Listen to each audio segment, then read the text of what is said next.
তাদের মুচমুচে প্রেম এখন টলিপাড়ার হট টপিক। সুপারস্টার দেব এবং মডেল রুক্মিণী নিজেদের সম্পর্কের কথা কিন্তু ফ্যানদের কাছ থেকে লুকিয়ে যাননি। জন্মদিনের পার্টি থেকে ছবির প্রিমিয়ার অনেক জায়গাতেই হাতে হাত ধরে ঘুরে বেড়াতে দেখা গেছে বড় পর্দার এই দুই লাভ বার্ডসকে। এবার সোশ্যাল মিডিয়াতেও নিজেদের আবেগ আর ভালোবাসা ধরে রাখতে পারলেন না তারা। চার দেয়ালের মধ্যে দুই তারকার কেমিস্ট্রি ভক্তদের কাছে এখনও রহস্য, কিন্তু সোশ্যাল নেটওয়ার্কিং সাইটে তাদের কথোপকথন দেখে তাদের প্রেমের সেই গোপন রসায়ন ভালোভাবেই আন্দাজ করতে পারবেন সিনেমা প্রেমীরা। ভাবছেন তো কিভাবে পরস্পরের প্রতি ভালোবাসা প্রকাশ করলো এই জুটি? কখনো রুক্মিণীকে চ্যাম্পিয়ন বলে সম্বোধন করলেন দেব, তো আবার কখনো অভিনেতার সুঠাম চেহারার তারিফ দেখা গেল বান্ধবীর টুইটে। অভিনেতা দেবের হাত ধরেই বাংলা ছবির জগতে পা রাখছেন রুক্মিণী।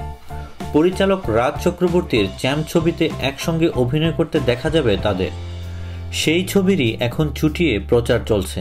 একটি ইংরেজি সংবাদ মাধ্যমের মোস্ট ডিজায়ারেবল নায়িকাদের তালিকায় ৩ নম্বরে স্থান পেয়েছেন রুক্মিণী। শুভশ্রী, পাউলির মতো জনপ্রিয় অভিনেত্রীদের পেছনে ফেলে দিয়েছেন দেবের বান্ধবী। আর সেই খবরেই বেজায় খুশি বয়ফ্রেন্ড দেব। টুইটারে রুক্মিণীকে শুভেচ্ছা জানিয়ে দেব লেখেন, একটু পাত্তা দিও, খুব খুশি হয়েছি, এভাবেই সাফল্যের সিঁড়ি চড়তে থাকো। সঙ্গে একগুচ্ছ চুমুর ইমোজিও পাঠিয়েছেন তিনি। উত্তরে দেব যা পেলেন তাদের নারী ফ্যানদের মুখ ভার হতেই পারে, তবে দেব দারুণ খুশি। রুক্মিণী বয়ফ্রেন্ডকে ধন্যবাদ জানিয়ে টুইট করেন, আমাকে এতদূর নিয়ে আসার জন্য ধন্যবাদ মিস্টার সিক্স প্যাকস।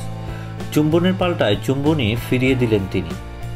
এতে দেবের উত্তর, খাওয়া দাওয়ায় আর কন্ট্রোল নেই, তাই সিক্স প্যাক এখন ফ্যাকাশে হয়ে গেছে। এসব টুইটেই ফ্যানরা আন্দাজ করে নিতে পারেন দেব এবং রুক্মিণীর মধ্যে সম্পর্ক গভীর থেকে গভীরতরই হয়ে চলেছে।